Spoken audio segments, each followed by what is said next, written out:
right, and hello. Welcome to what? Your mic. What's wrong with my mic? It's got all kinds of fuzz coming out of it. Okay. Does it? See, I don't hear that today. I've heard that before. Yeah, I don't hear it either. Yeah, that's you. So screw you. You're just trying to mess with me. Yeah, you're messing with me. It's fine. Right in my intro. You got to screw with me right in my intro. So you get last now. The icon, legendary voice of the Huskies, the best of the best, Joe D'Ambrosia. Joe, good morning. Group. It's nice to have the group all together. UCONN women's legend star basketball player, Western Connecticut State University head coach, Maria Conlon. Maria? It's a great day to be a Husky. And prospectpodcast.com. He's still going to keep putting that one up. And he's got events coming up April 11th and April 20 whatever and 18th. He's running events. Make sure you go to prospectpodcast.com. I have an event the 12th and the 26th. So there you go. The 12th and the 26th. You got that completely wrong. It was close. It is Coach Schumann, and he is ready to go. And we are going to talk some UConn basketball. Both our men's and women's program are in the Final Four. And the women are undefeated. The men, we will talk about a miracle shot, possibly the greatest shot in UConn history. And boy, was it an epic journey. And both games were phenomenal to watch. We watched the women, we watched the men, and I liked how it was actually together too, as well with the scheduling. But I guess we will start with the men. Joe, we had the Michigan State game first, and a lot of people had predicted Michigan State. That was going to be a tough matchup for them. They were able to pull that out. Caravan had one of his best games as well and came alive, took over. We knew it was going to be a tough physical affair. What were your thoughts on that game? Well, first off, before I get into that, let me just straighten one thing out for all of you podcast fans and stuff. Maria and I were not rooting against the Huskies. I know. Let's just don't say anything. Let's just make that perfectly clear. Okay, we bleed blue, but we were just putting on our basketball hats and looking at the matchups. It's the same reason why we thought Duke would win. Okay, it's not any dislike of the program. Stop that bullshit. Okay, it's not true. It's not true. I don't want to hear it again. Okay, some moron on X called me Dumbrosio. Thank you for that, Mr. 15 followers. Oh my God. All right. That's ridiculous. That's fine. It's social media. But anyways, here's the Michigan State game. They tried to give it away. They led by 19. 63. Yeah, it was bad. And Caravan and Caravan Maria just wouldn't let them lose.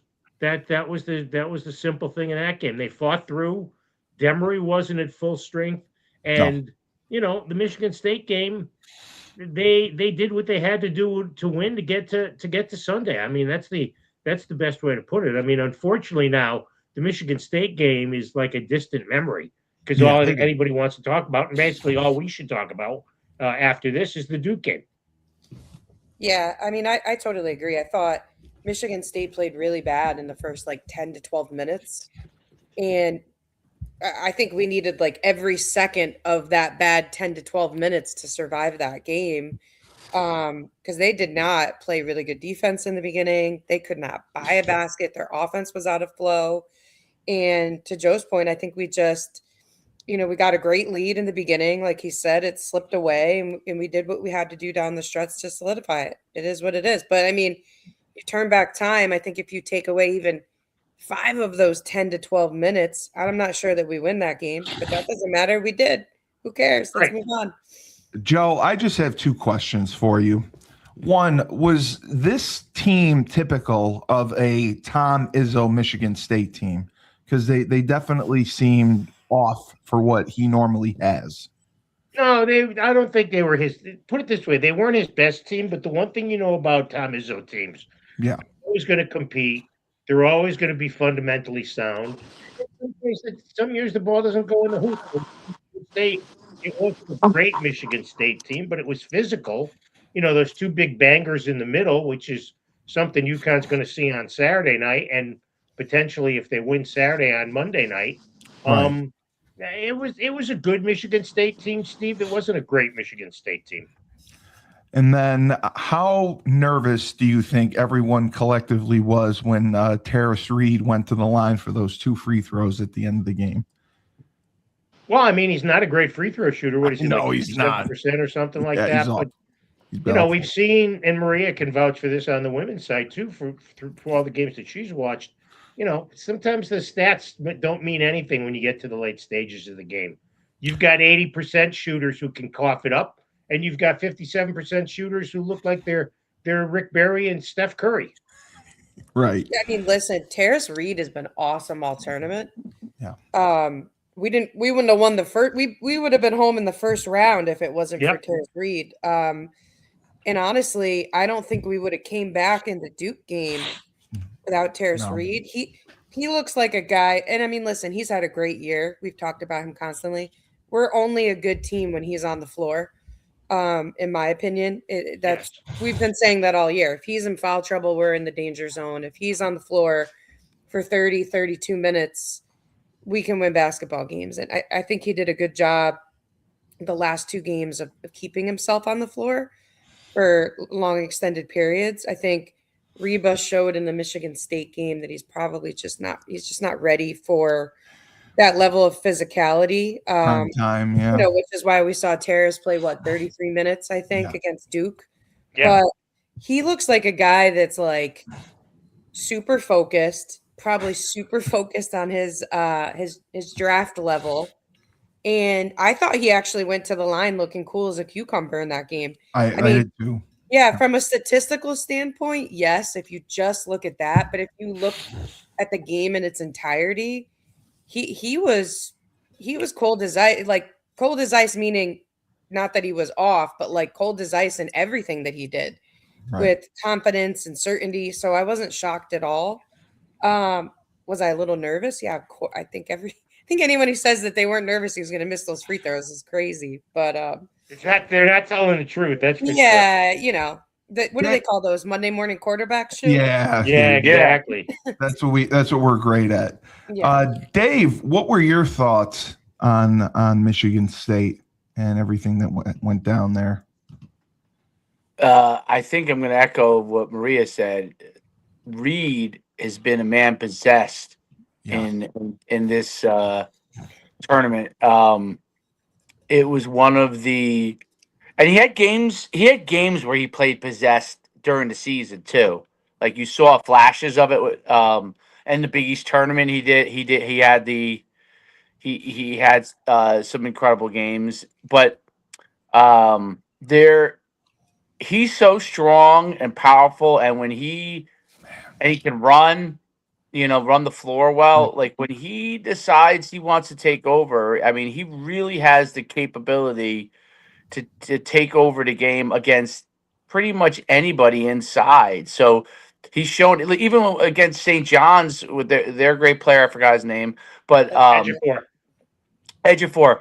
Like Ejiofor had all he could handle when he would go against Reed. So I think he's been a huge catalyst. Caravan, really, me and Maria talked about it a little bit before the show. We were just on the phone, and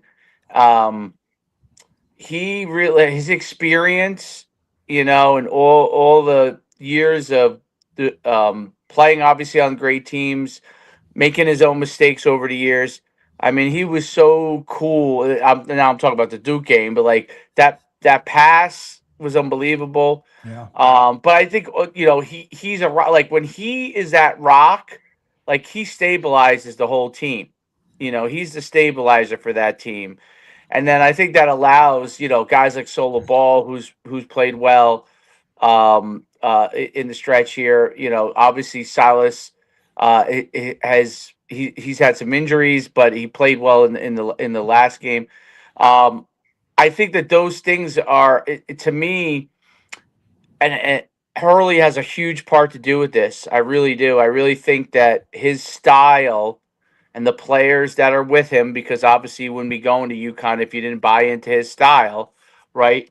It just gets a lot out of them down the stretch. You know what I mean? And I just think there are times when the players are struggling. It's almost like he's trying to will them to fight through it. He feels it. And he's a unique coach from that aspect. Like, there's very few coaches. A lot of coaches would like to be able to help will their teams to do things. He's one of those unique coaches that really can like get into the soul of his team and push them through difficult parts. You know, it could lose like anybody else, but he gets them to do it at times that are incredible. And you know, they're confident. They're confident when they need to be. I mean, forget the Michigan State game because I'm already past that. Like that Duke game, man, like the game was like lost. You know, I mean, it was early on. Like it looked like it was going to be a blowout, you know? And I think that they fought through a lot of difficulties there. I was very impressed. And you know, and I was not, you know, after the Big East, I really just wasn't super confident that was going to be the case. But he has done it time and time again with his teams. You know, it's pretty incredible. The players obviously deserve the credit for making the plays. They're the only ones that can actually make the plays. You could will them all you want. They still got to do it. And they did do it. And, I mean, it was incredible. I mean, Mullins, you know, I mean, making that shot, it's probably the greatest shot that I've ever seen in men's basketball. I'm trying to think back, like when Leitner beat Duke, that was a great shot, but didn't have the sequence of events that happened. Like it was just a throw down, Leitner out physicaled and got a shot off, right? Like this was like a play where Silas. It's a broken down play. I don't think I've ever seen a broken down play of that magnitude. Right, exactly. You know, and like, listen, Mullins, balls of an elephant, obviously, to step up and take that shot. I love it with your name. And like I said this to Shu off air, and I don't think there's not as many people talking about this aspect of it that I think they should. There was two contrasting things towards the end. Everybody's talking about, you know, why didn't they just hold the ball? Why didn't they this? Why didn't they that? You're talking about freshmen who've never been in this position before, having to make those decisions. So this whole Duke bring 5 first-team All-Americans in for a year, hope that they get everything right with no experience of ever being there before and win a national championship is really hard to do. Caravan not shooting that on the catch was a smart veteran move. That actually, to me, was bigger than the actual shot itself, because I think most people in that position are shooting that first shot, not necessarily aware of clock management, not necessarily aware of angles and other pockets of when somebody's got a cleaner look. You know, Mullins is going to get all the glory for that. But Alex Caravan not taking that shot and passing it to the open Mullins, and both of them were combined? I think they were like 1 for 13. Yeah. Up to that point. That was Mullins' first 3. Was remarkable. And, you know, Demery, again, nobody's going to talk about it as much because the shot is so going to overshine it. His 2 corner threes, like back to back at the end there, were enormous to keep them in the game enough to be in that position.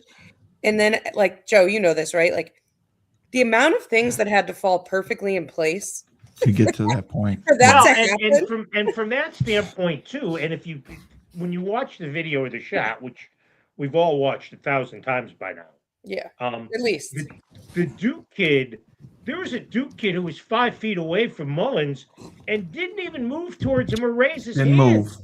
He just let him shoot the shot, which was totally I mean, everybody wants to put the blame on Caden Boozer. And yeah, he made a mistake. He should have bounced passed around. I heard somebody say, or just actually, he could have just gone like this, like it was a volleyball play, and go over his head with it because there was nobody down there. But the Duke kid who stood there and let Mullins shoot. Now, look, it's a 37-foot shot, but the form that he showed was the same that he shows when he takes a 15-footer. The kid's form is impeccable. Joe, that's not that hard of a shot for kids at that level that people think. I'm not saying it's an easy shot, but it's not like we're hurling it from three-quarter court. Right, exactly. Off balance. The kid's setting his feet. It actually, that was probably one of the best looks he had all game. Right. He set his feet so well. Yeah. And he followed through. He's able to follow through. Yeah, and he has such a quick release, too. Mm-hmm. Our friend Chris D is here, and he said he's still on. No, he said he's still on cloud 9, and it happened all so fast, and it was a miracle. That's what he said. Nothing negative.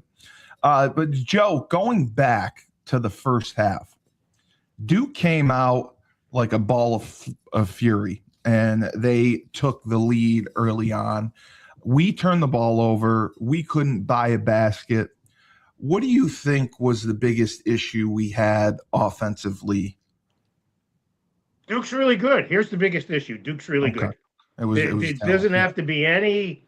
We were getting good looks. They just weren't going in. Duke's really, Duke's really good. I mean, everybody wants to make light of Coach Shire, and yes, they've had 2 consecutive brutal meltdowns in the postseason. But Duke's really good. I mean, as Maria said, all those high school All-Americans. But it doesn't mean that they can all play together. And even 37 games into the season, it doesn't mean that it's going to be a good mix. Look, Duke did what we thought what Maria and I thought. They were bigger. They were tougher. They were stronger.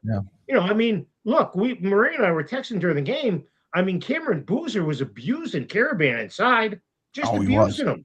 Yeah. Right. Joe, and then he would take him outside to hit a 3. To that point, Caravan and Mullins.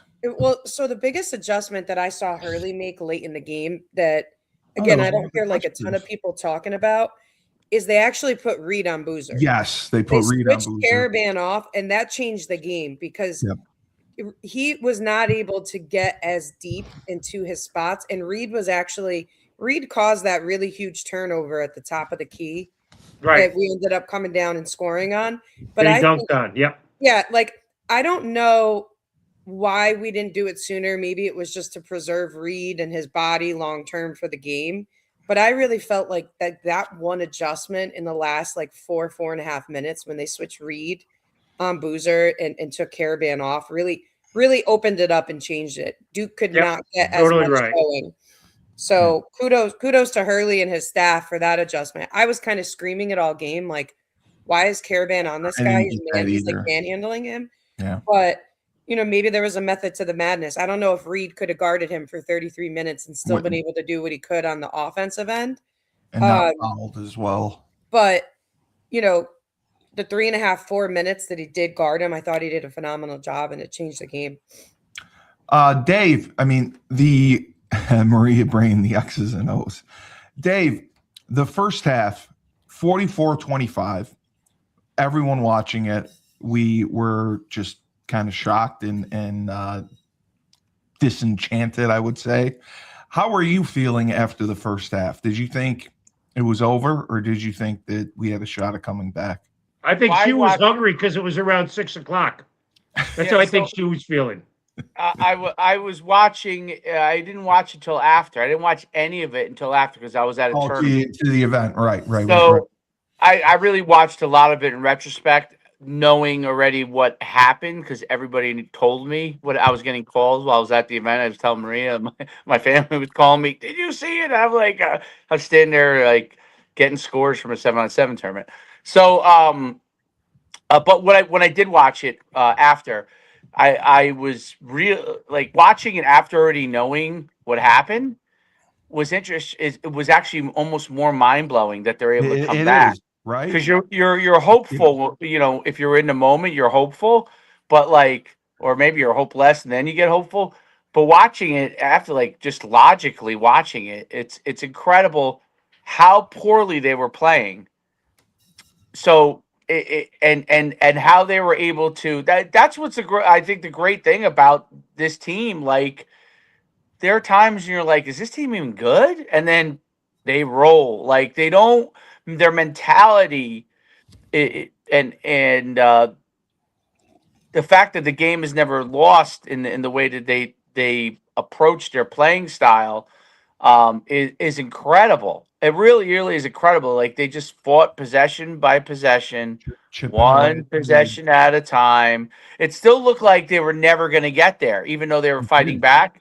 It still seemed like I mean, literally, like, obviously, but that ending play was just really the capper on what they methodically did the second half. Only lead they had in the game, I believe, was right at the end.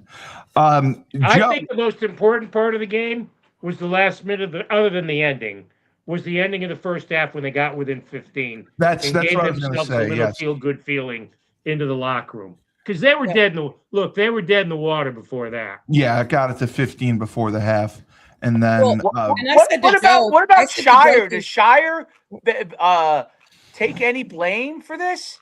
Oh, he's taking some blame, I would say. Yeah, I'm saying this is the second year in a row. Yeah, I mean, but again, I think, like, to my point earlier, listen, it's hard, even if you have a veteran team. Yeah. To make it to the Final Four and win a national championship is really, really, really hard.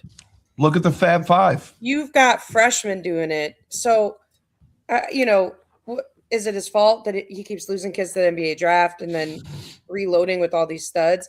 I mean, from a tactical standpoint, it's funny. I even saw a video where a couple days before the game, he actually showed them an NBA clip of, I forget the guy's name, but basically almost the same situation that they were just in. And the player from the NBA threw the ball up into the air about, as high as he could. Right. And it ran the timeout. And he was basically teaching them, like, hey, this is what you do in late game situations. In those situations. And then ironically, you're in the same situation and you throw it into Demery's hands. But I had said to Joe through text during the game, like at halftime. Yeah. I think I said something along the lines like, the only way that they can win this or get back in this is if they cut this like in half by the 10-minute mark. In the first 5 minutes of the second half are crucial, which I thought they did a good job of, like, keeping it between 11 and 15 for the first 5 minutes, not letting it get to like 25, 28 very quickly. Right. And then they were able to chip back into it. Yeah. Joe, I mean, I wanted to say one quick thing. The only thing I've ever seen in a scramble situation like that was like two things I've seen that was like that. One was the I wasn't alive when this happened, but I've seen the clip a million times. The Boston Celtics, when Havlicek steals the ball, okay, and then the second one is when Reggie Miller beat the Knicks when he scored the 8 points in like 10 seconds or whatever it was. Yes, in like 30 seconds or whatever it was. Yeah. That's the only, and I actually think that this is even more incredible because those guys were pros. You know what I'm saying? Right. Those guys were pros, right? Making those plays. They're super crafty. They're super smart. You know what I mean? But I just wanted to point that out. I'm sorry. Go ahead, Steve. No, Joe, I just wanted to say, I know Maria pointed out one of the adjustments that Hurley made at the end of the game. What else do you think defensively that Hurley did in the second half? Any adjustments, any changes that he may have made that helped with the comeback? Because we only held Duke. We held Duke to 28 points in the second half, which is remarkable. A lot of it was just their poor shooting. I think Maria hit the nail on the head with the Reed and the Cameron Boozer thing. But they were getting crushed by Caden Boozer in the first half. Yeah, and they just started playing better defense on him. And I think I might be dead wrong on this, but I'm going to say it anyways. I think when you've got a younger team like that and you get a big lead, you kind of think we can just coast to a win. And they didn't. And they didn't stick. We talked about this with UConn all season long. How UConn wouldn't step on the neck of the opposition. Yeah. And finish and games. teams make comebacks on 'em. Well, that's exactly what Duke did. Duke had the lead. Yeah. It's hard to blow a 19-point lead. 15 at the half. They're the first number 1 seed to ever lead by 15 at the half and lose a game in the tournament. So I think it was just I don't think other than the Reed changing of assignments, I don't think they did anything particularly Different. earth-shattering defensively to change things along. I think Duke just Duke makes those same shots they made in the first half. This is a entirely different conversation we're having at this point. Yeah, I thought the only other thing I saw that was a little bit different in the second half versus the first from an adjustment standpoint. I won't even call it an adjustment. I think Hurley probably just went nuts on them at halftime about it. Is when the Boozer boys or when Caden was getting some of those high screens, the high hedge to force him further out was not as hard in the first half as it was in the second. Right. And I also found that sometimes we would hedge too hard in the first half, too long, and they were getting the slip for easy buckets to Cam Boozer, who was getting some easy lays around the hoop. I thought we did a much better job of showing hard and then getting back faster in the second half than we did in the first. So, yes, those easy buckets right in the lane on the slips and dives after the high ball screen, they didn't get as much of that in the second half as they did on the first. Again, I don't know if that was necessarily a complete adjustment. I'm sure that that's probably what they were supposed to do. And maybe at halftime it was it being someone who's been on that side of it of guys, this is how I told you to guard it and you're not doing it.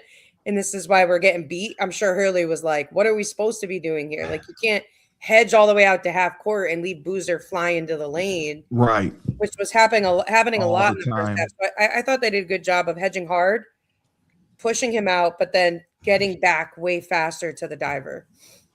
And Joe, I mean, this was my opinion. I thought the minutes that Ross and Stewart got in, they both play phenomenal defensively. They're both better. No, you didn't. Not think Stewart. I'm not going to get the guy who played great off the bench in that game was our guy Malachi Smith. Malachi Smith has had a great tournament. Yes, he did. On Malachi Smith, I saw a really very, very unintelligent Duke fan post that we should have gotten teed up because Malachi Smith ran on the court, and I'm like, it wasn't a Duke fan, Maria. Who was it? It was not a Duke fan. No. It was their radio play-by-play dork. Even worse. David Shoemate. I heard it after even worse.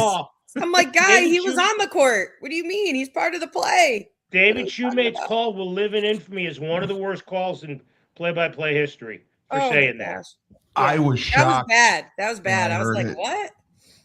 Joe told me about that on Monday, and I went and listened to it. I was blown away by it. That guy should be fired immediately. But that's typical. Look, we could say this is a UConn podcast. That's typical Duke bullshit. Yeah, I know. That's typical Duke. That's typical. You wonder why people hate Duke? The elitists. It's because of crap like that. Crybabies.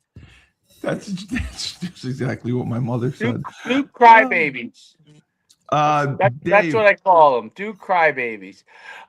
What did you think there, Dave? I mean, I off the bench, I thought they played a little bit better, or at least Ross did. Yeah, Ross has been great all tournament, but the problem was he didn't give you anything offensively. No, he wasn't. He didn't hit anything offensively. But I thought the defense was important to help get back in the game. But that the other thing is, the guy who's played very well has become who's really gotten a lot better is Malachi. I'm holding up. Yes. Yeah. Oh, yeah. He's risen. Malachi has improved tremendously, and I think when he comes in, he does not really look to score, so he really looks to work the ball around to the other guys and get them in a good position. And I think it's really served the purpose. Obviously we saw a lot of it in the Big East tournament, but I thought at the time, I'm like, that could be very valuable because it's one guy who really is not at all.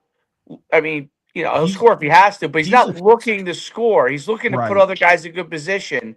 So I thought that would be valuable, and he's very energetic player. He's explosive. Yeah, he's an energetic player. So, so I thought he improved tremendously because early in the year I didn't think he was really very good.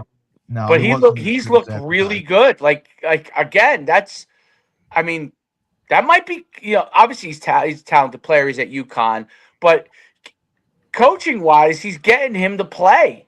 He's helped him to find what his role is on this team, and he's really got him to embrace it. Like I think he's done a great job down the stretch. So, I mean, that's the one guy to me. Ross is an athlete; like he could do a lot of things athletically on the court that's valuable. But that was something to me that stood out. I was curious. I shot in the text. I didn't really get any of the reactions that I wanted from my text. So I'm going to ask it here. I thought the referee, this is a completely different take than the whole entire internet, by the way. It's just because everyone's a UConn hater because we won. But I thought that why is the referee going towards Hurley? Because he's telling them they're going to go to the clock to make a review. Oh, he was. Oh, okay. They just had to check the time. That's why they put. And if you notice, they added a tenth of a second. That's all he was doing. He was doing his job. Oh, now that makes sense. Because do you think then that okay? So that made a lot of sense because I didn't see the clip in any other fashion into what it looks like. He's going towards Hurley. Hurley goes and meets him, right? Yes, that's exactly what happened. Okay. My second question is, everyone was like, that should have been a tech, right? I think the official handled it correctly in the moment because it was an excitable moment. I actually think that he handled it. Look at him. He glared. He just. He touched him though. He touched him. That's the issue. I don't believe there was contact. Oh, there was. There's contact. Watch it closer. There's contact. Oh, okay. All right. But he's not doing anything malicious. He's not doing anything malicious. Okay. But there is contact. There is contact. Okay. 100% there's contact. I didn't know that. I thought the official handled it very well, though maybe he was just so shocked. He didn't know what to do. Yeah. But and Roger Ayers is one of the better officials, and he's not one of the officials assigned to the Final Four. So you can make your own. You can make, and James Breeding is. And if UConn gets James Breeding again after getting him 11 times this season, then there's something up. Because that's the one guy, and I've told you my story with James Breeding, who I like, but who I had an incident with at West Virginia. That's the one guy who Coach Hurley really has a buck of being his bonnet on. But no, I mean, look, as far as the whole thing is concerned, was there anything malicious there? No. No. Should Dan have gotten that close to him? No. But he's not going to call it tech. Now, it wasn't. Let's also be honest. It wasn't a Bobo Brazil headbutt either. Okay? Bobo Brazil. They just touched heads. They got that, Steve. That was for you. He gave me a pro wrestling reference. That was for you. He did what me and my son used to do back in the day. It would be like, let's put our heads together and see if we can come up with something good. That's what he basically did. Put his head together with that guy. All right. So, Joe, this is not a Steve Cully question. This is Herb. Is it Herb? It's his father's question. Yes. Hello, Herb. He absolutely loves Reed. He thinks Reed is a dominant force. He doesn't think they go to him enough.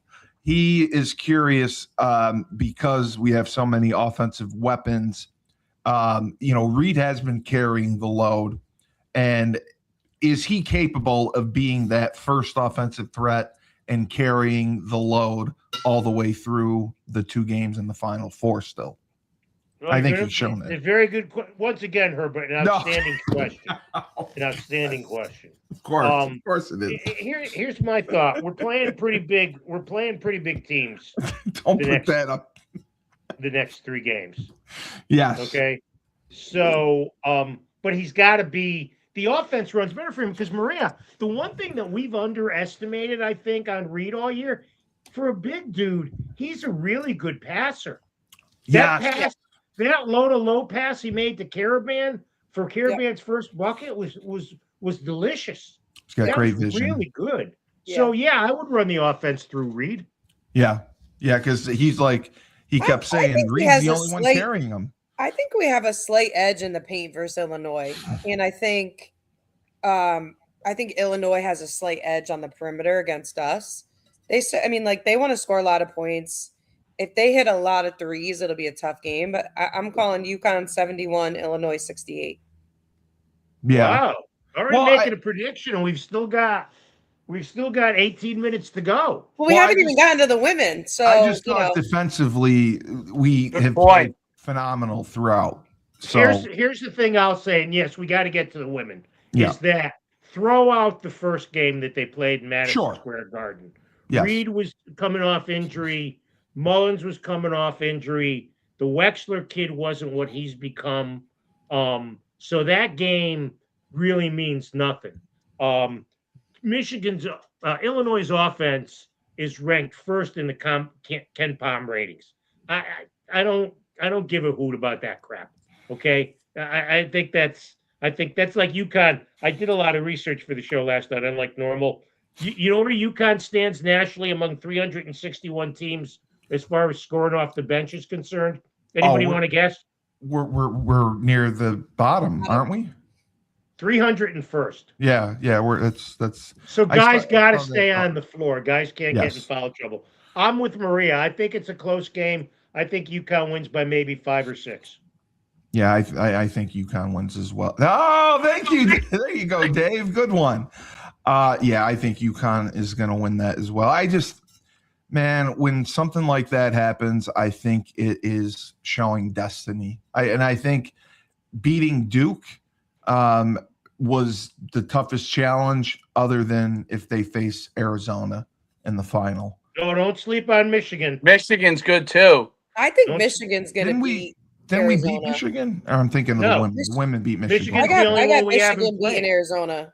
I think it's going to be Michigan, UConn in the final. I do, because I had Michigan going to the final 2 originally. That's what I had, and I'll win my bracket if I get that. So we're happy for you, Steve. So you are predicting UConn and Michigan. Michigan's going to beat Arizona. Yep. Dave? I think so. They're really good. Really, really good. Dave? I think that's a toss-up game, Michigan and Arizona. In my bracket, I picked Arizona, so I'm just going to go with them. Yeah. To give me a chance to not be last in my bracket. All right. Well, we are thrilled, and obviously, Joe, do we get to pick UConn, or that's just a given? If you don't want to pick UConn, pick Illinois. Yeah, I'm picking UConn. I'm back to being a believer. Yeah, and we all agree that the Mullins shot was easily the best shot in UConn history. It'll go down in the annals of UConn history as the best ever. In that situation, yeah. Yeah, that's what I mean. Yeah. And listen, the Tate George shot really put UConn on the map. Correct. They're two different looking shots. At significance. Yeah. I mean, all of these, people always ask me, because I've been here for 100 years, what do you rank? Well, I'll give you, and that doesn't even count a couple of the women's shots, Bird at the buzzer or Diana against Tennessee. Against Tennessee, on the snowy day. But I'll give you 5, and we don't have to rank them. The Mullins shot, Tate shot, Kemba shot, Rip shot against Washington, and Ray's shot against Georgetown. Or you know what? Even better than Ray's shot, the Jalen Adams shot against Cincinnati. I forgot about Kemba's shot. That was an amazing Kemba's shot was huge, yeah. Not as big of a stage, though. No, that was the Big East tournament. You know what was the most amazing sequence? It was just like a Reggie Miller sequence. Okafor against Duke was just he took over the game and the last 2 minutes of the game. I mean, that was just were we down 10? I think we were down 10. Was They were that down the eight. game? Eight. No. He got Another pulled Duke in the first half. Boy, what a surprise. Was that the game he got pulled in the first half because he got the 2 fouls early?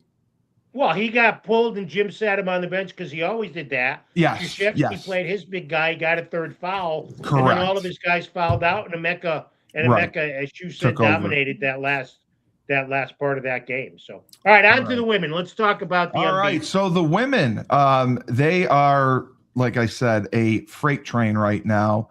They beat Notre Dame and they beat North Carolina. And, you guys both said defense has been their forte. I mean, they can score on offense, but they focus on playing great defense. They haven't had a team score over 60 points the entire tournament.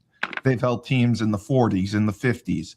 And I think that's what's made the difference. And the pregame show, they praised Hannah Hidalgo up and down. And I know that she deserves it. She averages 25 points a game.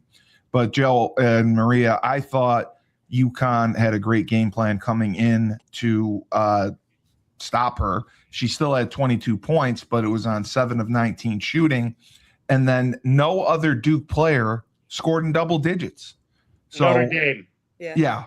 I mean, Notre Dame, yes. I think what UConn, honestly, the easiest way to stop Hannah Hidalgo is don't turn the ball over. She scores a lot of points Yes. on Steals. her steals and in transition. I thought we did a really good job of taking care of the ball. I mean, listen, I thought, let me go on mute here. My stupid dog.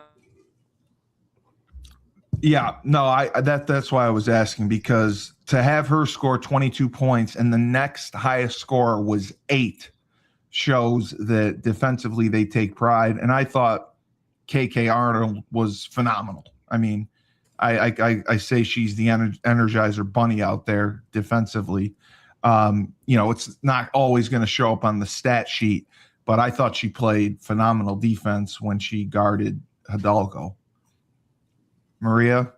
Yeah, I mean, like I said, I think in the half court, yes, she did a good job of denying her and making it hard for her to get the ball. I thought help side defense was really good once she got a little bit downhill. Yeah. But Hidalgo really thrives in transition. So I think the key was just to not let her, get out on the break and get going. And I mean, listen, she still did her thing and whatnot. But and I think for us, like, we didn't shoot well versus North Carolina or Duke. No. I know Coach made some comments about the new hoops and the new rims, but wait a minute, North Carolina, you got Cully disease. The basketball. North Carolina, Notre Dame. What are we doing here? All right, that's what I said. You said Duke.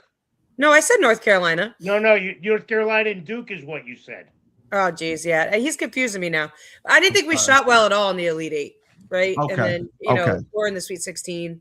I'm anticipating we'll shoot better this weekend. I mean, all 4 number ones are going, which I had predicted. And yes, I did too.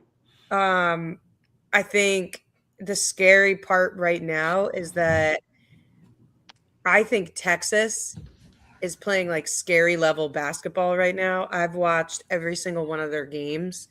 I think it's highly likely we would see them in a national championship game, assuming all goes well against South Carolina, as long as their bigs can stay out of foul trouble against UCLA. I think of the 3 teams that we could see this weekend, I think I'm most nervous about Texas. And I said that early on in the season, but they've got every role covered. And if their kids stay out of foul trouble and Booker gets going, I think they pose some unique matchups for us. I'm not as nervous about a UCLA matchup, although, because El Haffey came in and played some great minutes against. I thought she did too. I was so happy to see her come in, and she got 7 minutes, 4 points, 4 boards. I'd be remiss if I didn't talk about the fact that South Carolina is playing really well too. I mean, they've just steamrolled everybody through the tournament to get to this point. Obviously, they're going to have a chip on their shoulder after last year. Yeah. I think it's going to be a really, really, really interesting Final Four. I still like us, but I guess if I had to put money on it, which I can't in Connecticut because it's a Connecticut team, I would say UConn, Texas in the national championship, and I think UConn wins a close game there. Joe, I think they're all pretty. I think UConn's the best of the 4 teams, but I think the difference between 1 and 4 ain't that big. No, big. it's really not. For the first Yeah, time, Joe, in a really long time, I feel that way. Yeah, I'd be surprised if there were 3 blowouts in the Final Four. I think Agreed. UCLA Texas will be a close game, and I'm with you, Maria. I think Texas is What are you trying to going to do, be the Dave? team that UConn faces. I think South Carolina is going to, as you said, is going to have a chip on their shoulder, but I think UConn will get by them. And then look, I got to be honest, I think UConn Texas could be a toss-up. Yeah. Joe, Really? I wanted to ask against Notre Dame. Okay, I was working that day, so I'm not the person to ask on that. Maria, Anything against Notre Dame. Blanca comes off the bench. Awesome. And she is the spark that gets the offense going. She scores 20 points. She's a lot bigger too than I anticipated. I mean, she's big, she's physical, she can shoot from the outside. I mean, she's like, I don't know, I'm asking, is her offensive game like Sarah Strong's? Well, I mean, let's not get crazy here. Okay. I just thought because of Yeah. I mean, listen, she's a 3-level scorer. She can score on all 3 levels. Thanks, she can't Joe. do it with the ease that Sarah Strong can. She's not as good of a passer. Right. The kid can defend, though. I'll give her that. Yeah. You know, I thought that the Notre Dame game was the first game where I felt like she was back to pre-injury Blanca from that middle of the season gap there that she was out. Yeah. So I felt like that was really positive. She had the tape on her shoulder. She gave some great minutes off the bench. I think 30 for me, minutes. Like I think the scary part again going into like these next 2 games, and again, this is me. I'm not talking as an alum or a bleed bluer for a second, but which obviously you guys know that I am, and anybody who thinks Joe and I are not UConn fans is nuts, like we said earlier. But we definitely have a couple of like KK's not a scorer. No. Right? We know that. Nope. She's going to score in transition off steals. She's going to play phenomenal defense, but she's not a 3-level scorer, guys, right? Ashlyn Shade, in my opinion, has not played great. I think that she gets trigger happy sometimes. Yes. It's almost like I'd rather her like first shot not go in, because then I feel like she just catches, and like she had 2 pull-ups on the break. Like, you're not Sue Bird, pass the ball. Like, let's get all the way downhill. I didn't love the way she played. I didn't either. So that's another one that's really struggled to score. Obviously Williams has struggled to score a little bit in the paint against a couple of matchups. So you're putting a lot on AZ, who did not shoot well the last 2 games. And then, and Sarah. And then you got Blanca coming off the bench. So I think we're going to need more offense from people in these next 2 games to come away with it, because I think that the teams that we're playing against have a lot of options offensively and still dig in pretty well defensively. Like, these next 3 teams play defense. No, they do for sure. But I mean, I was so impressed with Blanca. I've only seen her play a few times. And then I was also impressed with Kayla coming off the bench. I thought she gave good minutes and was productive. I mean, she had 6 points. And then, Jana Al-Alfi for, being a starter last year, and now she's in a backup role. She makes the most of her minutes. I mean, I thought she came in. She only played 7 minutes. She played tough defense. She scored 4 points and had 4 rebounds. And I thought that was pretty productive. But I totally agree with you. And Joe, I'll ask Maria. This is another question from my father. So I'm not taking any responsibility for it. He wanted to know why he didn't think AZ shot enough from 3-point land or was aggressive enough offensively. Did you feel that way, or did you just feel she was cold? Because she only attempted, I think, 1 3. Go ahead, Maria. Who are we talking about specifically here? AZ. He doesn't think AZ shot enough. Yeah. Well, I mean, listen, like everybody knows that she can shoot, right? I that didn't bother me as much as it was like halftime, and I think Sarah had only taken 3 shots, but Right, that's the one that got me. because you can get her in many different aspects of the offense, inside, outside, mid range. But with AZ, I think that they kind of they're going to dial in on her and they're going to force her off. If you want to beat us, you're going to chase her off the 3-point line. Right. I mean, listen, she's got a great pull-up jumper, but it's still only 2 points versus 3, right? When she gets going behind the 3-point line, we become much, much harder to beat, 100%, because it opens up the paint for Sarah when you got to extend out further on her. So I think you're going to see that in the next 2 games. I think you're going to see people chase her off the 3-point line consistently. Yeah. They're going to make her make 2s instead of 3s. And with some of that, I think as we get further and further along, you're going to see teams say, hey, listen, we're going to zero in on these 2 kids. The rest of you guys have to beat us. Right. So totally agree with that. I think that's totally going to be the case. Yeah. If there is 2 games, are definitely on Friday night. They're not, and they've got South Carolina. The thing about these teams we're going to see, they've all got pretty good size. They've pretty got agile bigs. I'm not talking the Betts girl, but but Texas and South Carolina have bigs who can move.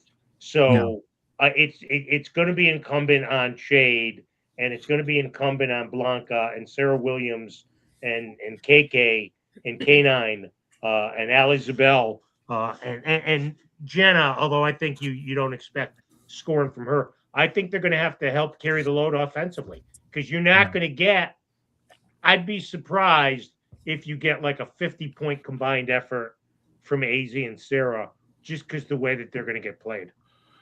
Yeah. And Maria, I mean, defensively, like against South Carolina, are we capable of holding them to 60 points and under like we've been doing? Or is it going to be like a 70 or 80-point game, you think? Are we capable? Yes. Okay. I mean, we haven't. I mean, the last 2 games, have we even scored over 70? I can't even remember. Yes, we have. What were the scores for us the last 2 games? 70 to 52 against Notre Dame, and then it was 63-42 against UCLA. So right at 70. I mean, I think 98-45 against Syracuse. Okay. Well, we're not counting that. Yeah, we're not talking minor leagues. We're talking major leagues. Yeah. I mean, I honestly, I think we got to be in the mid 70s against South Carolina. That's just me personally. That's realistic. So yeah, I mean, I think can we hold them under 60? I mean, yeah, like they're having a really bad shooting night. Right. But South Carolina is going to get after us on both sides of the ball. They're not going to settle for outside shots, as we know. They're going to pressure our guards, and I think they're going to, like I said, I think they're going to chase AZ off the 3-point line. Yeah, Dawn Staley will have a plan. I don't think they're going to stop Sarah. Like, I've been saying this all year. Like, I think you got to just let her do her thing and hope that you can contain the others. Because I just don't. I think putting too much stock in trying to shut down Sarah Strong is a waste of time and effort. Yeah. Dave, what are your thoughts on the women's Final Four, the 2 games? South Carolina, and then after that? I would say that like some of the early struggles, at least at the Notre Dame game, I'm not even really concerned about it. Like, they just figure things out. To me, they're the best team. They have the best player in the country, and they have maybe multiple definitely best coaching, best staff, many best staff, many multiple players that would be player of the year candidates if they were, let's say, on some other team. Right? Sarah Williams was the Big Ten Player of the Year last year. So that's my point. What I thought was really impressive in the North Carolina game was they forced 24 turnovers in that game. That's what I'm saying. Defensively, was just so when they struggled, I think, a little bit early shooting in that game. Their defense is so good that even if it takes them a little time to come alive, The defense holds everything in check. Obviously, Sarah Strong. Anytime once she starts to get her shots, forget it. It's lights out, dude. It's lights I think out. on the turnovers though, Shu, like the only thing that we got to remember and like, listen, Yeah. I'm just calling it how it is.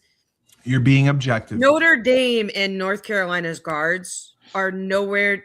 They're not even close to the guards and the control that we're going to see with South Carolina and then potentially UCLA or Texas. Like Texas has a great point guard. They have a great off-ball guard. UCLA has Kiki Rice, who's not going to make a ton of mistakes with the ball.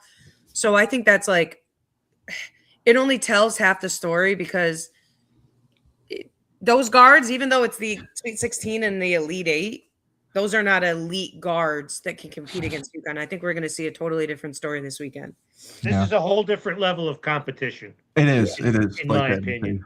I agree. It's a whole. You're not playing Butler or Xavier or Creighton, right? Or any of those Big East teams. You're playing the other three teams. This is legitimately.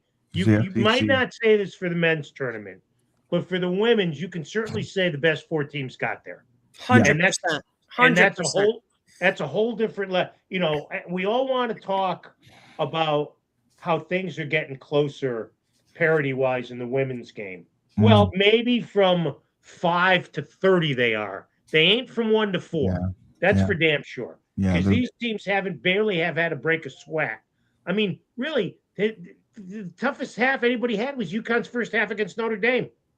Yeah. Seriously, everybody else just blew teams out of the water. So UCLA Duke.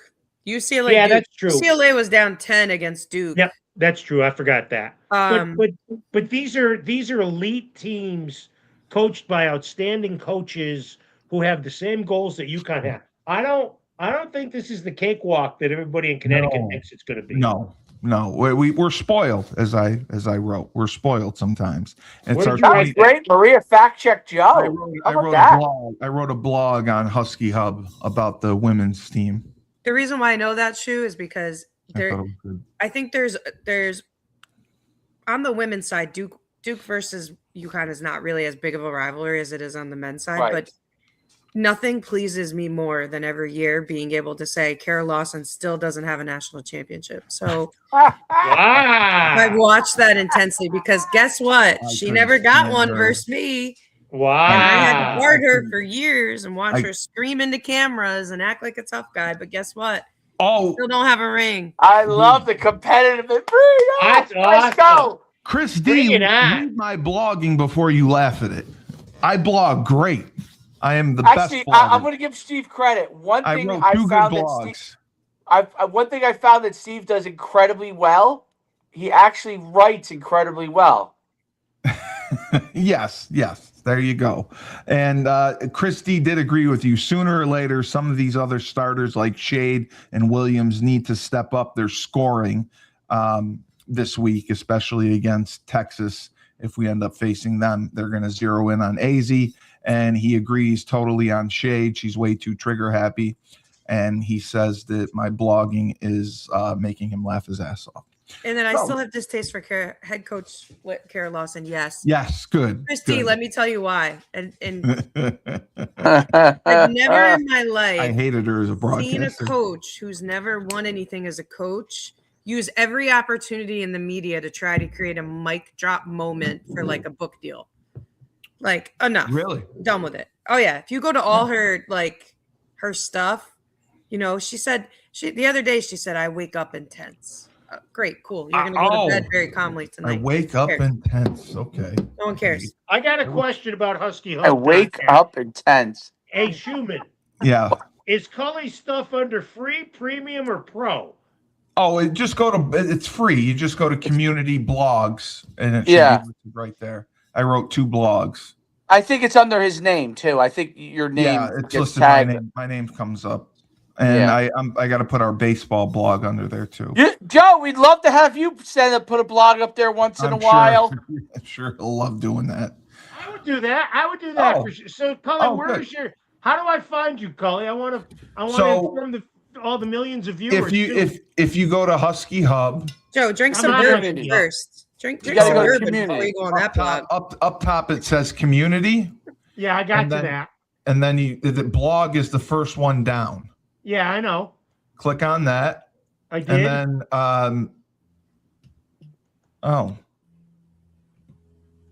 my two blogs are down. Scroll down. Yeah, to the because there's second been level. because I've got a system of getting blogs up there now. Joe, yeah, Dave replaced mine.